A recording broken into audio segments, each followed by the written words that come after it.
Welcome home to USA Global TV and Radio, a place where dreams take flight, with authentic storytelling, diverse perspectives and meaningful conversations, where global stories unite and bridges are built beyond all borders. Discover world-class education, entertainment, hope and inspiration.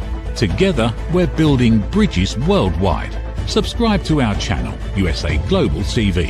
Download our app, USA Global TV. Be our guest or join our team. Visit usaglobaltv.com. Thanks to our founder and executive producer, Dr. Jacalyn Kerbeck. Music score by Yeffy Tang from Cloud Road Music. Voiceover artist Mike Porter. Creative direction by Paul Garcia. USA Global TV and Radio. Your home for global connection. All rights reserved. This video and its contents are the exclusive property of USA Global TV and Radio. Unauthorized use, duplication or redistribution in any form is strictly prohibited.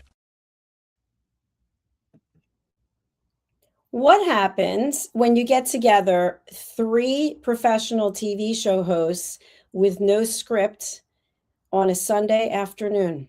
We are going to find out. Welcome to Dr. Jacalyn Unscripted TV show. I am Dr. Jacalyn Kerbeck, and I am joined by my partner on this show, Mr. Roland Friedl. Welcome to the program. Hello, Jacalyn. Great to be back on the show. I love it. So let's see where the journey ends today. Absolutely. And we have a very special person joining us today. His name is Doug Lawrence, and Doug and I did a show together for a very long time. Doug is extremely talented. He went through his own loss of his beautiful wife, and as a result of that, he has been helping people with their grief, people all over the world, and he recently received a new designation of fellow. Let us welcome Mr. Doug Lawrence to the program. Hi, Doug. Good to see you. Oh, it's been so long. Hi, Roland. It's been so long. I was just trying to figure, while I was sitting here, I was going through how long has it been, and it goes, I can't retain my memory that far back. I think we started in 2021, so it probably was 2023. My mother passed away, and I think we were still doing the show then, weren't we? Yes, we were. Yeah. So I really enjoyed that. And I thank you for coming back, especially on a show that's unscripted. So Doug, I'm going to spotlight you. Could you share a little bit with our audience about the work that you are doing? Because I think it's really important to let people be aware of it so they can reach out to you. So the big thing that I'm focusing on is having taken mentoring as it exists today, and I've kind of plugged in grief mentoring, and I do quite a bit or a significant amount of work with individuals who are dealing their healing journey as a result of the loss of a loved one. I've had all kinds of different experiences, as you can well imagine, where mentoring and grief mentoring as it is have been able to bring some guidance, some hope to those individuals that are struggling with that. So that's, for the most part, kind of where I'm at. Is I'm doing lots of that type of work where I'm helping others, as well as trying to look after myself at the same time. Thank you, Doug. The first question I have for you is, when I saw you last, I had lost my mother. You had already lost your wife. And so time goes on, but there's not a day that I don't think, I wish my mom was here. So how are you doing with your grief journey, and where would you say you are in that journey?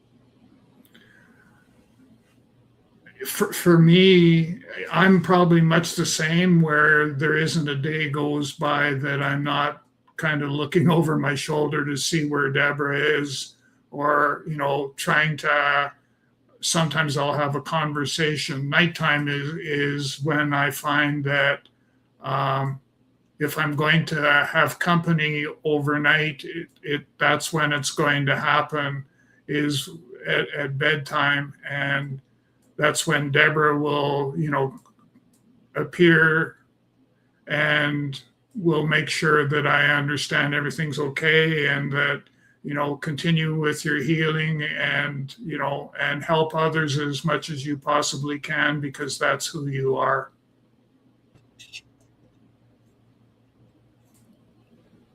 Thank you very much. I appreciate that. Roland, you've experienced loss in your life as well. What would you like to share with Doug? Yeah, well, I lost my brother, my beloved brother, many, many years ago. He was 27, I was 29, and for me it was a huge shock. And to be honest, the first 2-3 years, I just suppressed it by just working, because I didn't know it much better. Actually, there was, as far as I remember, 35 years ago, there was no grief mentoring or coaching at the time available, at least in my country. I don't know where's around.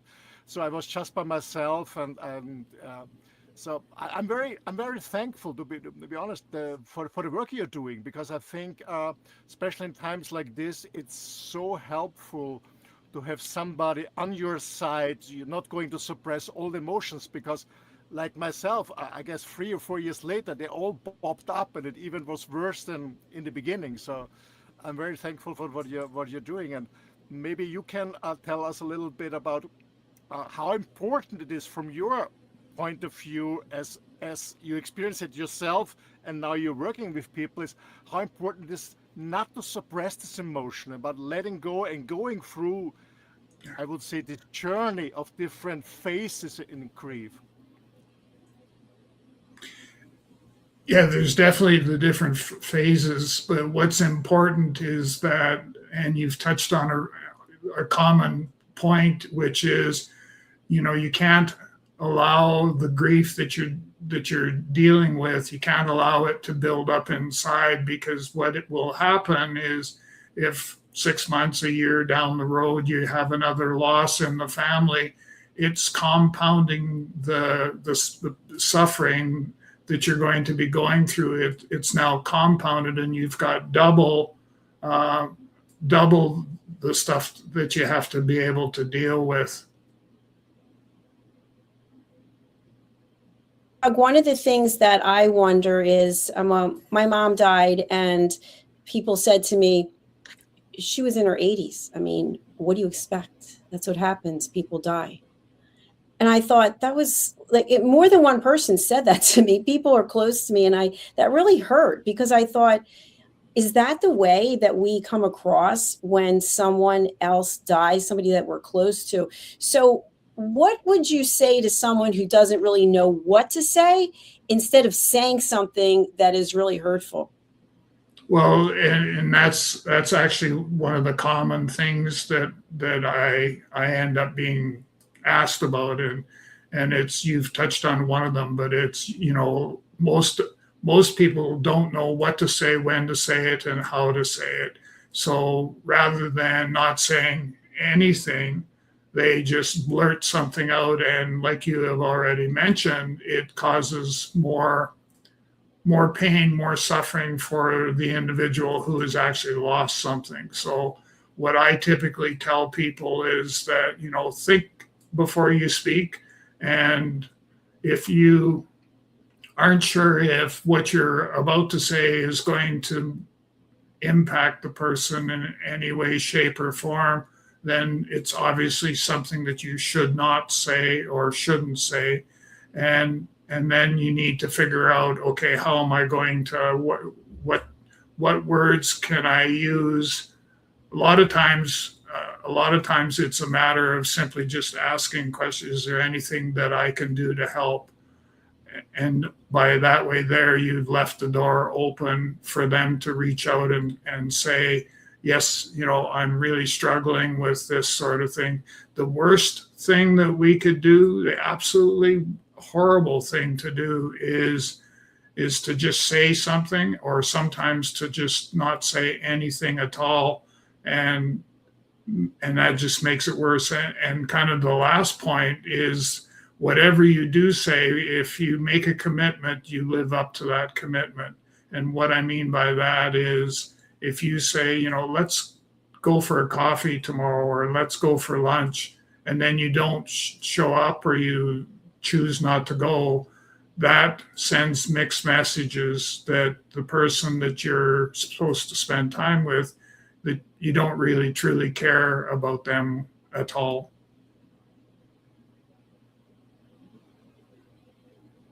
Jack, one question on this, because as Dr. Jacalyn said, and you yourself mentioned it, most people don't know how to handle the situation. They don't know how to communicate properly. I mean, our society nowadays is driven by being young forever, all this wellness stuff.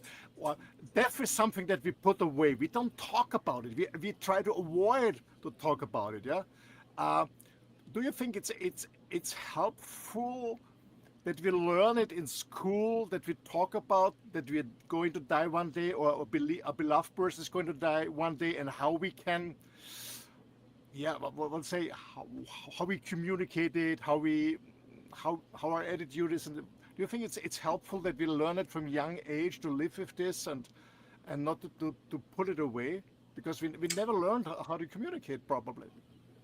No, and that's a real interesting point, because what I've seen, I get asked to speak on these topics at the one of the community colleges here, and so I come back and I speak to the human resource group, and then I also speak to the psychiatric nursing program, and it's the same sort of thing, is that none of the students have been given the tools that they need to be able to navigate through life as we know it today. And so part of what I do with the talks that I do is that we have a conversation about what are the tools you need, what's your comfort margin, and especially for the nursing program, the psychiatric nursing program, it's very important that I'm comfortable in suggesting to them that we need to work on this together. We need to be able to create that safe place for a conversation to take place. And the more that you practice doing that, the easier it gets for you to have to do it when you have to do it. Doug, I have a follow-up question, which is, you're having a conversation with someone, maybe it's in person, it's on the phone, and they're going through a story. And during the course of the story, they happen to mention, oh, blah, blah, blah, and my mother died, and blah, blah, blah, blah, blah. So let's say it's a number of sentences, but in there they include that someone died. Is it appropriate to acknowledge that? Do you, in all the sentences that the person said, do you acknowledge, oh my gosh, I'm sorry, or do you just let it pass as though it's just part of a story? No, because I would definitely acknowledge it, because it could very well be the way that the person is reaching out to you to be able to get help and guidance, from not guidance but help, and to be able to know that this person really was listening to what it is that I was saying. And as a result of that, you're going to be able to build a relationship where you're going to be able to help that individual. Simply, it's not rocket science here, because what it is it's simply a matter of listening and hearing what the person is saying, and knowing what to say, when to say, and how to say it in response to what they've just said. It can be a simple cry for help, that they want help. They just want somebody to walk beside them and to be able to help them in that regard. Absolutely. Thank you for that. Roland, thoughts? Yeah, I think it's always difficult, as I mentioned before when we had this conversation. We don't know how to react. We don't know how to bother the other person, and yeah, it's difficult. But I always said to when something happened to me, that I'm on the phone with somebody or to meet someone in person and somebody passed away, I always ask, what is the best thing I can do for you? What you want me? Just let me know. I sometimes I say it very. I cannot handle the situation. I'm shocked. What is the best for you at the moment I can do or not do for you? That's what I ask you. Do you think this is a good way, Doug? Yes, I do. I think, it's you're not pushing yourself onto them. You're taking a very methodical approach to it, and that's a good way to do it. That's good. Keep doing that. Well done, Roland. Thank you. Doug, what I'm wondering is there are so many things that are not taught in traditional school systems, right? We know listening is not one of the things that's actually taught. And I don't know that preparing for the end is taught unless it has something to do with a will and the paperwork and what's going to happen. But the actual emotions about it and the fact that each and every one of us, our lives will come to an end. What would you say to any academics out there, any family members, parents, people who are in a position to influence children? Is this something that should be discussed so that as we go older in life, it's not something that is a complete shock or horrifying in a degree that it wouldn't have to be necessarily? That's a good point, because I know I went through this with my parents, and we talked about what is important, what were their wishes, and all of those things. And we actually had that conversation. I used to tell the story of, with my parents, was the aspect of, I used to go to, because we lived here in the same city, and I would go and have lunch with my mom and my dad, and we'd end up talking about what their wishes were when they passed away. And I said, can't we just eat lunch and not talk about that stuff? And then my dad was adamant that I had to know exactly what their wishes were when they were to pass. And what was interesting was too, when my grandmother passed, that was when my mom took me aside and said, now see, here are some things that you need to know and to know about, and be able to help the family out in however you can in those particular areas. But the idea of the academic aspect of it, I personally, and that's why I've been pushing hard for this, the idea of a grief mentor is, it can be grief at various stages, and your mentor that's walking beside you is going to help you navigate through those different stages. And I think for anyone who has lost someone who's played a significant role in their life, they can identify with exactly what you're saying. Because when you lose someone and they had such an important role in your life, not only are you dealing with the emotional baggage, but you have to deal with the court system. You have to deal with literally closing up their life. And I know when my mother passed away, she had 40 years of stuff in her house. I mean, that is a lot to have to go through and make decisions. And when the person's not there to tell you, we'll do this with that and that with this, you're kind of like, I can't take anymore, really. Like, I don't know what else I can possibly do, because you're dealing with the loss and then you're dealing with all the stuff. So I think if it's all mapped out so that people understand, and also last wishes, what happens if a person is put on a life support system? All of these questions that the people who are there have to make decisions on, and by the way, live with them for the rest of their life. Is this what she would have wanted? Did she want to be cremated? Who knows? If we don't tell you what we want, how are you supposed to know? Yeah, it's tough to be able to, and then you have the family members who have been disengaged with the loved one for a period of time where they're just not that way inclined or whatever. And then all of a sudden now they're the ones that want to provide input into and I'm like, no, that's not going to happen. So it's a matter of, of including them. Actually, to be truthfully honest, the approach that I took when Deborah passed away was they were trying to have the conversation, what about the jewelry? What about the clothing and stuff like that? And I said, if it hasn't been worn or touched in the last 6 months, it's gone.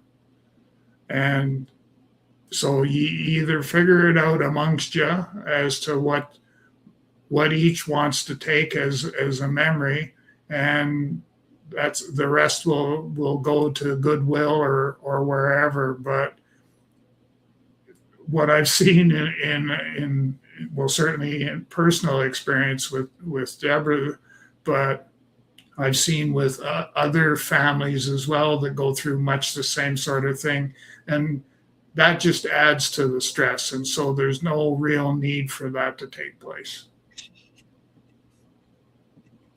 Absolutely. Roland, there in Europe, are things handled differently than in the States or in Canada? Well, it's the same here, but I remember when my dad passed away 6 years ago, nothing was organized, nothing was spoken. It was a nightmare for me, to be honest. It was a nightmare. So I learned from this, and well, my mom has dementia, so she cannot react on what I'm saying. But as you know, Dr. Jacalyn, I'm taking care of my auntie, and actually last week we had a conversation about that, what she wants when she's passing away, but also when she wants when she gets to the hospital, and she is very, very sick. We switch off the machines or not. So I learned from this from my dad's passing away, because I had no clue, absolute nothing. So I just made decisions, but I had no idea what his will was and his wish was. And it was not easy, to be honest. I was sitting around, okay, what's the best? What's the best? What's the best? I know a friend of mine said, hey man, he's gone anyway, who cares? I said, no, it's important for me, you know. Maybe he had a wish, I don't know. But yeah, it is difficult. But I have another question for you, Doug. I know, you know, when my dad passed away or my grandparents have a certain age, we prepare more or less. I mean, still it's a shock. It's not especially when they're not sick. But what is your advice to young parents? You know, when you lose your partner, you're alone. You know, I don't know, you're in the 20s, your 30s, your partner had cancer or maybe a car accident, whatever. So you have this grief because you lost your beloved ones, your husband or your wife, or okay, and then you still have your kids, and how to handle this situation, to explain this. You have your own grief, what you handle with, you have all this paperwork we discussed, but then you're still your young kids. And do you have any advice for parents who lost their partner, and how to handle this with their kids, communicate with the kids, explain them? What I found worked for me, and I'm kind of in that sort of that rate ballpark that you're talking about, where not, I wouldn't say young children, but certainly children. My kids when their mom passed, they would have been probably late 30s, still, you know, still dealing with things on their own special way. What I typically suggest and what I went through was that everybody has to figure out what they're comfortable with as far as how they're going to go through the grieving process. There are, you know, some things that, you know, I suggest, such as, you know, leaving a place setting at the dining room table for special events so that they can, you know, continue to still be in the grieving of the loss of their mother and stuff like that. I know that it can be confusing, and people change around their ideas and everything else. I know I thought of my parents once again, where they had given me specific instructions as to what they wanted to do, and it ended up that it never happened the way that it was supposed to. So it's very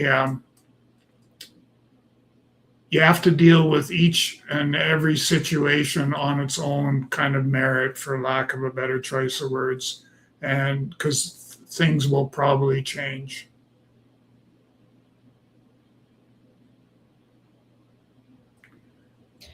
Yeah, absolutely. I just want to let our audience know we have been sharing your books. And I see you have a new book since we last met. That's amazing. Doug, tell us about the work that you have that people can actually purchase and read and get some hear directly from you.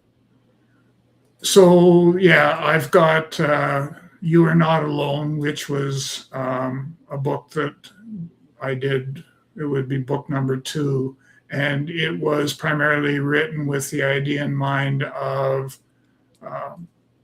mentoring being a part of the support structure for post-traumatic stress, for PTSD, because in my time as a Royal Canadian Mounted Police officer, I experienced quite a bit of trauma, and I had to deal with that without the benefit of an actual support structure. So, and the story goes on that, looking for coping mechanisms and ended up turning to alcohol as a way to try and deal with that. And then fast forward to my most recent book, which is Grief, the Silent Pandemic. In that particular book, it's much the same sort of thing, is that we looked at it from the aspect of how can mentoring be part of the support structure for somebody who's going through a grieving process, hence the grief mentor idea. And that particular book, Grief, the Silent Pandemic, is the recipient of 5 Global Book Awards. And I've got my fingers crossed that there's a couple more in the wind, but we'll take them when they come, I guess. So that's the idea behind Grief, the Silent Pandemic, was that there is so much grief going on. It was kind of like the COVID story. And I sort of said, well, COVID was given the aspect of a pandemic, and if COVID can be in that category, I don't see why somebody and there's lots of us that are dealing with grief, why that isn't a pandemic, and we need to explore the different approaches to dealing with that. I have a question to you, Doug. Do you think that writing a book was a kind of therapy for your grief? And and my second question in addition to this, would you suggest to people it's not to suppress emotions, yeah? Of course, we have all to go through this different phase of grief, but would you suggest that people find maybe writing a book or in art, any kind of art or anything to stay positive in life and to be still connected with themselves and with life? So that was a lot of questions all rolled. I would say that for me personally, the writing of the book was therapeutic. And it actually it was a double-edged sword. It was therapeutic, but also at the same time, when I had to put into the book some real life experiences that took me back to, when Deborah was still alive. Those were tough. Those were tough situations to get through. Like the one that stands out for me is, and I had to rewrite or put it back in and out of the book a few times to get it to where we wanted. But what I ended up having to deal with was being able to tell the story about, it was when Deborah got diagnosed with cancer. We had gone to the emergency at the hospital, and we were sitting there on the bed, and at that time we had no idea what we were dealing with. And the doctor comes into the emergency room that we're in, and we're sitting there kind of waiting to see what the outcome was going to be. And he came in and he said 3 simple words: Deborah has cancer. And at that particular stage, my life really ceased to exist as I knew it. And I now had to deal with something far greater than that. So there was to tell that story over and over again in the book, that was tough for me to be able to have to do that. But I knew that I needed to do that. So to specifically answer your question is that yes, it was therapeutic for me, but it was also, on the flip side, it was also difficult I had no coping mechanisms to deal with that particular part of the grief journey that I was about to go on. Doug, I think you touched on something really important, especially when we're in the public domain, as the three of us are, and we give keynotes and we do TV shows and podcasts and whatever it is, and we share the same story over and over again in the effort to help other people. And there are people going through things who are not ready to share their story. And so when they do share the story, it pulls them right back to where they were. And it's almost like, it's like quicksand. They can't seem to get out of it. So Doug, with all the experience that you have, when would you say it is the optimal time for someone to go public with their story of trauma, grief, loss?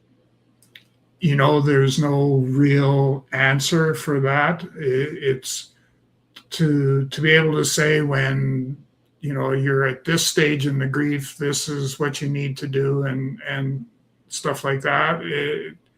It's so difficult. So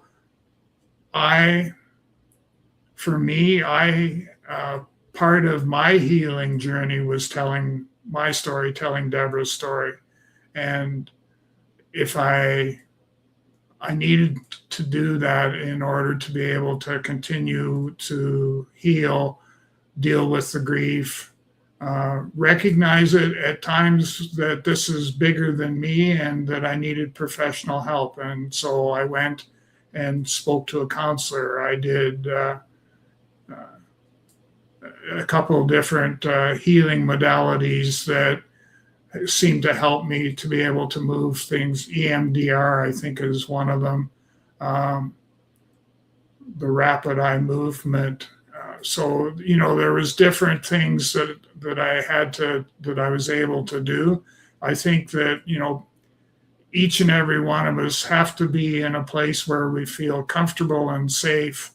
And that's kind of what I suggest to your listeners is, and if you're not sure about, am I in a safe place or a comfortable place, reach out and talk to someone rather than sitting there and letting all this turmoil chew you up and spitting you out. I strongly suggest that, you reach out and ask for some help or some, somebody maybe has a real life experience that's been there before you.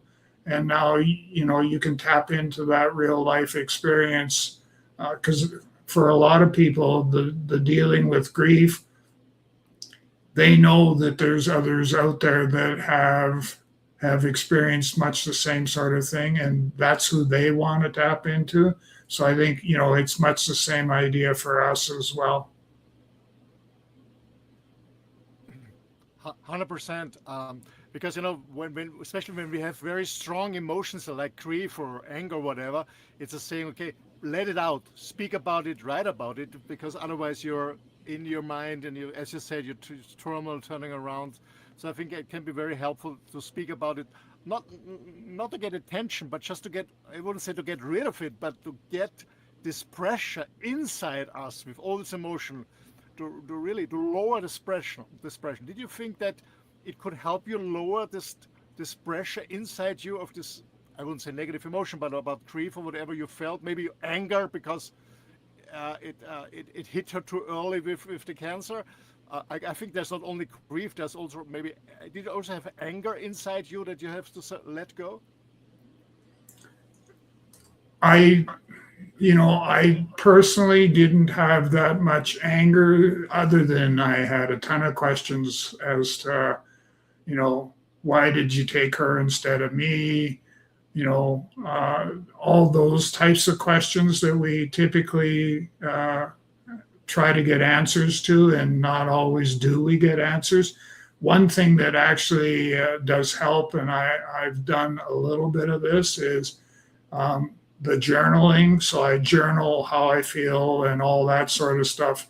And there's all that negative energy. So I take what I've written on a notepad or whatever, and I light it on fire and let it burn to get rid of all of that negative energy. And that does work to some extent. You know, if you're open to that sort of idea, it will work, and it does help a lot. Thank you. Because it's a good advice, and I think it's also important that when you write it down, as you said, you burn it. You don't read it again for yourself. You give it away. Okay. Yeah, and one thing I would just like to have you touch on, Doug, before we close out for today. You already mentioned about thinking before you speak and possibly not saying anything. One thing that I've noticed over time, I've witnessed, or people have said to me, is they give information that is totally inappropriate, like, well, you two had arguments, or I remember a time you didn't get along because maybe you shared something with them, and then say they take it and they throw it in your face and the person's now dead. What are you supposed to do with that information? So there's some kind of agenda that people have at times also, which I think is because they're uncomfortable with the person's passing, or maybe they had an issue with the person themselves that was never addressed. But what I want our audience to think about, and Doug, for you to weigh in on, is that it probably has nothing to do with you. It probably has to do with the person who is sharing their feedback. What do you think, Doug? And actually what they're doing is they don't know how to deal with anything whatsoever. So they lash out the way you've explained, and they feel that's okay for them to do that, not understanding or realizing the sadness that they're tapping into, that this person is dealing with a lot as best they possibly can. And yet you're the bearer of bad news, or you're basically attacking them for, thinking the way they are or speaking the way they are.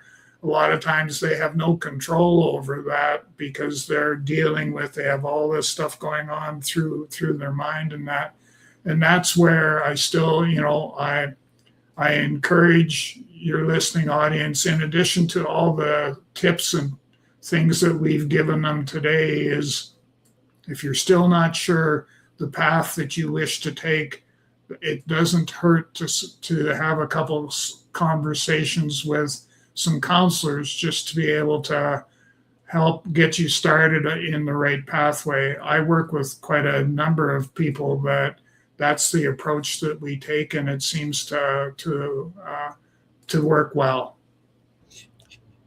Thank you for that. Doug, are you taking on new clients? Yes, I am. Okay, so we've been showing your website, also your LinkedIn, and then Amazon, where your books are. But if people want to reach out and they want to hire you for a keynote or some type of workshop or masterclass or certification, or they want to have you as their mentor or coach, what's the best way to get in touch with you? And who is it that you want to contact you? I'm open to, anyone who needs help. I'm open to that individual or individuals to reach out to me, and we can have a conversation and make a determination at that time whether I can bring value to what they're dealing with. And what my best approach is that if you want to have that conversation, is reach out to me by email. I mean, you can do LinkedIn and my website as well, but for quick and easy access, if you go doug.lawrence@talentc, so the word talent with the letter C on the end, .ca, that way I can get back to you as quickly as possible, so that you're not left wondering, is he going to help me, or what's he up to? So this way here, you'll get an immediate response back, and we can begin to work together. Thank you so much. So we are showing your email address. I'm glad I took typing in high school. It's doug.lawrence@talentc.ca. Thank you very much, Doug. Thank you for being our guest. And thank you for coming back to USA Global TV and Radio. It's like a family reunion. Yes, thank you. Thank you both. Thank you. Bye for now. Thank you for the work you're doing. Thank you. Roland, what are your key takeaways from today's show? Well, even although it was a very sad topic, I think it's so important that we bring it to the table and talk to, especially with somebody who has had this experience and now is supporting or mentoring other people, because it happens to every one of us. At least our grandparents or our parents pass away, or hopefully not our kids or our beloved ones. So I think it's a very important topic, and I think the most important takeaway for me is what Doug said is. What happened very often in our society in general is when we say something to somebody, we keep our word. As I mentioned, we said, okay, let's go for coffee, let's go for lunch tomorrow, let's do it, and stay to our word and stay to our commitment. This was the most important takeaway for me, because it's general in our society that we commit what we said. Absolutely. And Roland, for those who don't know, you actually have taken on a new business element, and I'd love for you to just briefly share that with our audience.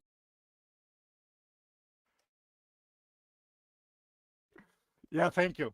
Yeah, actually, guys, folks, I started a new business because a few months ago I was very against AI, and I said, okay, who needs AI? And I'm a creative person, I'm a human being, but a few months ago, I started diving deeper and deeper and deeper, and then I met a professor who is teaching happiness on a university in US, and he told me why he's using AI and what helped him to have more free time and more creativity and stuff like that.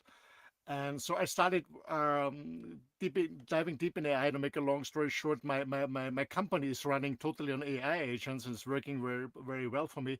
So I support small scale businesses up to maximum 30 people working for them, to support them how to introduce AI, and especially working on their mindset and not being afraid about this technology, because I strongly believe AI is not killing jobs, but enterprises or people using AI will take away the jobs from those who are not. So that's what I'm doing at the moment. And yeah, if you want to contact me, you see my website.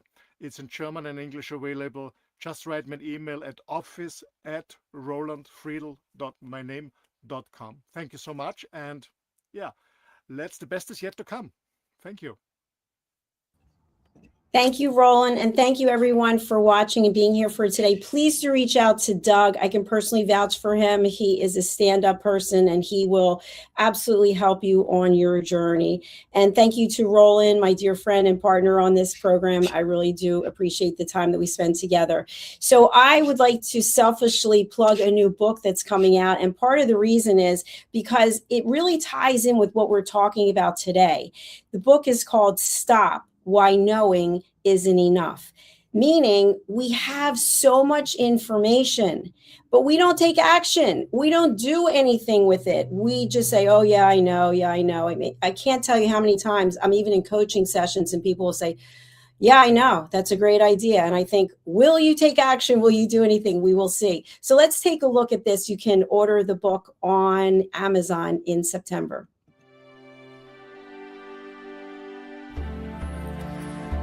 Every day, we wake up knowing what we should do. We know we should take better care of ourselves.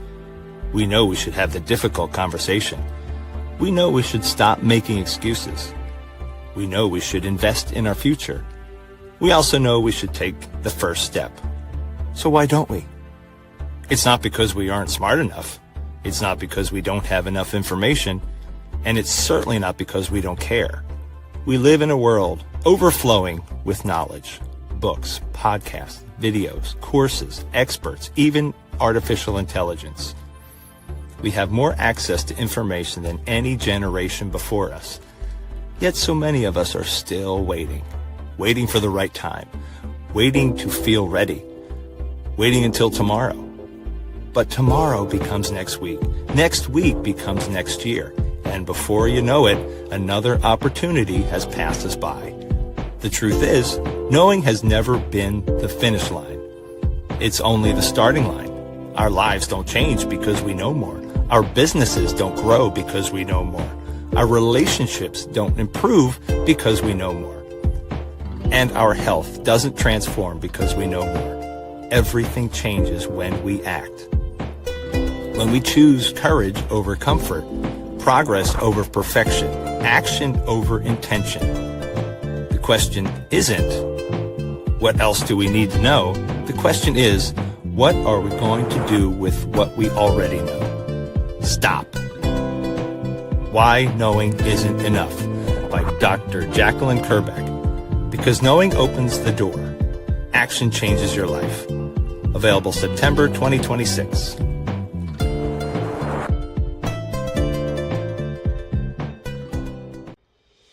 Every great story begins with a vision. At USA Global TV and Radio for years, we've been providing world-class education, entertainment, inspiration, imagination, connections, and hope. Most people don't stay to watch the outro or the credits, but it's the people behind every success, behind every breakthrough, and behind every unforgettable story who matter.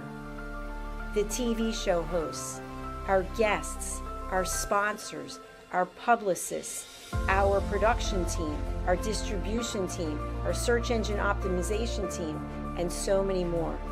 You're the ones who make the difference. Every great story belongs to the people who bring it to life. Our future looks bright at USA Global TV and Radio, and that's because of you, our loyal fan base all around the world in more than 60 countries. Together, we're making a difference because you matter. USA Global TV and Radio, live streaming to over 60 countries. Voiceover, Dr. Jacalyn Kerbeck. Video production and direction, Paul Garcia. Subscribe to our channel, USA Global TV and Radio on YouTube. Thank you, viewers and listeners of USA Global TV and Radio, for joining us today. We're honoured to have your time and attention as part of our global community. At USA Global TV and Radio, we believe in the power of authentic conversations, meaningful connections, and creating a world of possibilities together. Want to be part of something bigger? Join our team of elevated listeners at usaglobaltv.com, a space where your voice matters and your ability to listen transforms relationships. Stay connected with us across all our platforms for thought-provoking discussions, expert insights, and empowering stories. Subscribe to our channels at youtube.com/c/USA Global TV. Follow us on social media and explore the endless opportunities we're creating for growth, learning, and inspiration. Together, we're not just broadcasting, we're building bridges and changing lives one conversation at a time. For inquiries, contact us at info@usaglobaltv.com. Produced by Executive Producer and Director Dr. Jacalyn Kerbeck. Voiceover by Mike Porter. Creative direction by Paul Garcia. All rights reserved. Visit usaglobaltv.com to view our full terms and conditions.